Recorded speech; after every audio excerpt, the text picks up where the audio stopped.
Hello student, online class में आपका स्वागत है। आज का हमारा टॉपिक है श्रेणी तथा समांतर अनुनादी परिपथ में अंतर को समझना। तो चलिए शुरू करते हैं। सबसे पहले हम देखते हैं श्रेणी। तो श्रेणी से स्पष्ट होता है कि ये श्रेणी क्रम से संबंधित होगा, और समांतर से स्पष्ट है कि समांतर क्रम से संबंधित होगा। अब क्या होता है, अनुनादी परिपथ जो रहते हैं वो एल और सी, मतलब ऐसे परिपथ जिसमें प्रेरकत्व और धारिता होती है, उनमें पढ़े जाते हैं। ठीक है, तो इससे स्पष्ट हो गया कि इसमें प्रेरकत्व और धारिता जो होंगे प्रत्यावर्ती धारा स्रोत के साथ श्रेणी क्रम में जुड़े होंगे।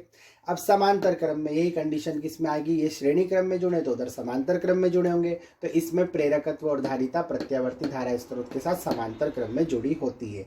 ठीक है, और जो श्रेणी अनुनादी परिपथ होता है उसमें वोल्टेज का प्रवर्धन होता है, जबकि समांतर वाले में धारा का प्रवर्धन होता है। अब अनुनाद की स्थिति जब आती है तो बहने वाली धारा जो होती है श्रेणी अनुनादी परिपथ में अधिकतम मान पे आती है, जबकि अब सिंपल सी बात है, इधर अधिकतम आ रही तो उस तरफ न्यूनतम आएगी। तो अनुनाद की स्थिति में बहने वाली धारा का मान न्यूनतम होता है।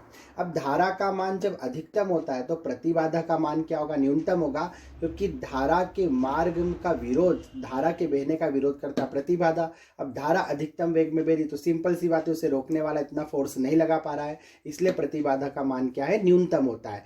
अब इसमें धारा न्यूनतम है, मतलब प्रतिबाधा बहुत ज्यादा लग रही, धारा के मार्ग में रुकावट ज्यादा पैदा हो रही, मतलब प्रतिबाधा का मान कैसा होगा, अधिकतम होगा। तो ये एक दूसरे के अपोजिट ही चलते हैं। अगर धारा का मान अधिकतम होगा तो प्रतिबाधा न्यूनतम होगी, और धारा का मान न्यूनतम होगा तो प्रतिबाधा क्या होगी, अधिकतम होगी। और लास्ट है, इसका उपयोग ग्राही परिपथ के रूप में किया था, तो इसका उपयोग अग्राही परिपथ के रूप में किया जाएगा। तो एक बार जल्दी से और देख लेते हैं। एल और सी प्रत्यावर्ती धारा से उसके साथ श्रेणी क्रम में जुड़े होते हैं, इसमें समांतर क्रम में जुड़े होते हैं। इसमें वोल्टेज का प्रवर्धन होता है, इसमें धारा का प्रवर्धन होता है। अनुनाद की स्थिति में धारा का मान इसमें अधिकतम होता है, इस तरफ न्यूनतम होता है। अनुनाद की स्थिति में प्रतिबाधा का मान इसमें न्यूनतम होता है, तो उस तरफ अधिकतम होता है।